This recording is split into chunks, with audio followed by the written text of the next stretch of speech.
ओम शांति।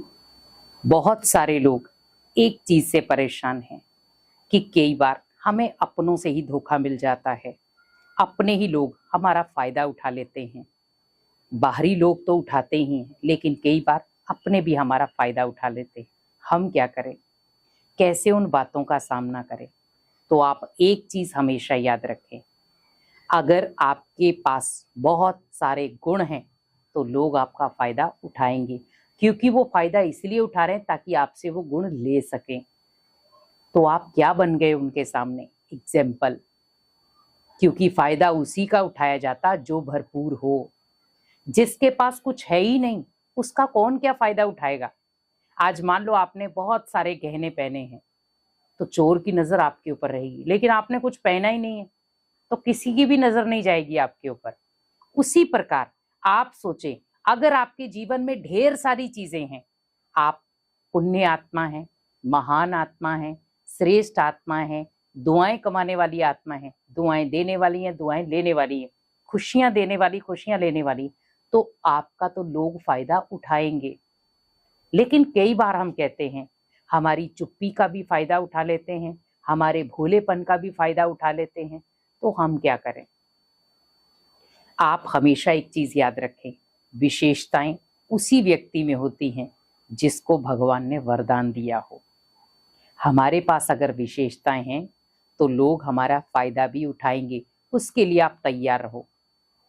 अगर आप चुप हैं तो ओनली वो आपके संस्कार हैं, वो आपका व्यवहार है, और वो भगवान के साथ आपका प्यार है जो चुप रहने पर मजबूर कर रहा है। क्योंकि भगवान शांति का सागर है तो हम शांति सागर के बच्चे हैं। क्योंकि अगर हम गाली गलौज निकालेंगे, क्या मैं भगवान का बच्चा बन सकता हूं? लेकिन वही कार्य अगर मैं शांति के साथ करता हूं, मैं भगवान का बच्चा कहला सकता हूं। भले लोग हमारा फायदा उठाएंगे, पर एक दिन वो रियलाइज भी करेंगे कि सच में इस आत्मा को हमने बहुत परेशान किया था, पर कभी भी इसके मुख से हमने कोई गलत शब्द नहीं सुना। हमेशा इसने सत्कार किया, चुप रह करके सब कुछ सहन किया, क्योंकि सहन करने वाला ही बादशाह होता है।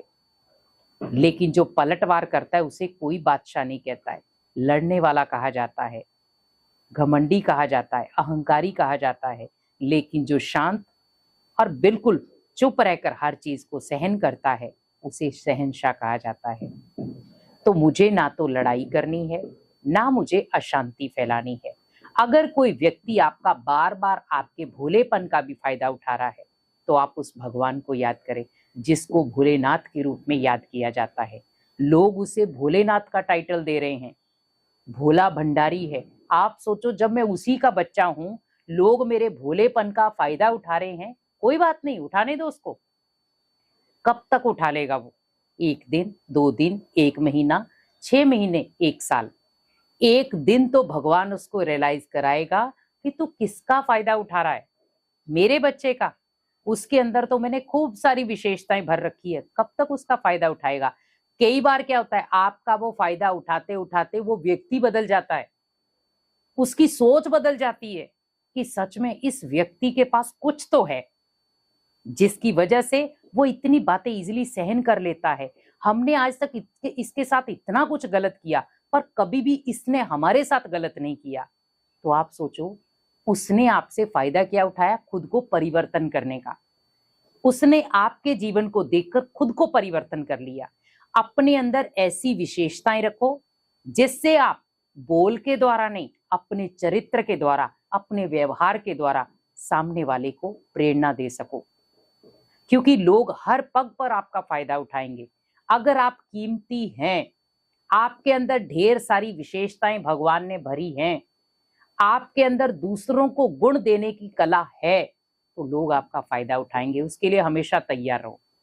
कोई बात नहीं, अगर मैं अमूल्य हूं तो ऑटोमेटिकली लोग फायदा उठाएंगे। मैं भगवान का बच्चा हूं, भगवान का शांति दूत हूं, मुझे हर कार्य शांति पूर्वक करना है, चिल्लाकर नहीं, गुस्सा करके नहीं, नफरत के साथ नहीं, प्यार से। तो आप सोचिए, क्योंकि भगवान भी भोला भंडारी है, हमारी कितनी बातों को सुन लेता है वो, पर कभी उसका पलटवार नहीं करता। हम कितना उसको अपमानित करते हैं, कभी हम उसकी सुनते नहीं है, उसको याद तक नहीं करते। वो बार बार कहता है मुझे याद करो, मुझे याद करो, विक्रम विनाश होंगे। हम नहीं याद करते क्योंकि हम टैग क्या लगा देते हैं, समय नहीं है। आप सोचो, शरीर छूट गया, हमारे पास समय ही समय है। समय रहते भगवान को याद कर लो, समय रहते समय की कीमत समझ लो। क्योंकि अगर हम समय रहते समय की कीमत नहीं समझते तो एक दिन समय अपनी कीमत खुद ब खुद बता देता है। तो अगर आप उस व्यक्ति की, जो आपकी हर बात सहन कर रहा है, आप उसका फायदे पे फायदा उठाते जा रहे हो, आप उसकी वो कमजोरी ना समझे कि वो भूला है या चुप रहकर हर बात सहन करता है। वो उसकी सबसे बड़ी ताकत है, क्योंकि उसका जवाब वो नहीं देगा जो आप उसके साथ कर रहे हो, उसका जवाब खड़ा होकर भगवान देगा, क्योंकि वो भगवान का दूत है। भगवान की वजह से वो चुप है। और बहुत सारे ऐसे लोग हैं जो इन चीजों से परेशान हो जाते हैं। अगर आप भी चुप रहकर हर बात को सहन करते हैं, या आपके भोलेपन का लोग मजाक बनाते हैं या फायदा उठाते हैं, तो आप अपने आप को कमजोर ना बनाकर शक्तिशाली बनाएं कि जो शक्तियां मेरे अंदर हैं, जो गुण मेरे अंदर हैं, जो भगवान की ब्लेसिंग मेरे साथ हैं, वो किसी के पास नहीं है। इसीलिए लोग बार बार मेरे पास आते हैं मेरा फायदा उठाने, क्योंकि मैं अमूल्य रतन हूँ, मैं अमूल्य हूँ जिसका कोई मोल नहीं। इसीलिए लोग बार बार आकर के मेरा फायदा उठाते हैं। तो उन्हें वो चीजें लौटाओ। अगर वो आपके पास आ रहे हैं अशांति लेकर, आप उन्हें शांति का दान दो। अगर वो क्रोध अवस्था में आ रहे हैं तो प्रेम दो। अगर वो आपको घृणा दे रहे हैं तो सत्कार दो। तो जो आप वो गलत दे रहे हैं, आप उनका रिटर्न सही करते जाओ, क्योंकि आप गुणवान आत्मा हैं। जब आप गुणवान आत्मा हैं, शक्तिशाली आत्मा हैं, भगवान की ब्लेसिंग आपके साथ है, तो आप ऐसे नहीं करो, आप ऐसे करो, आप देते जाओ, और वो आपसे मांगने के लिए आ रहे हैं।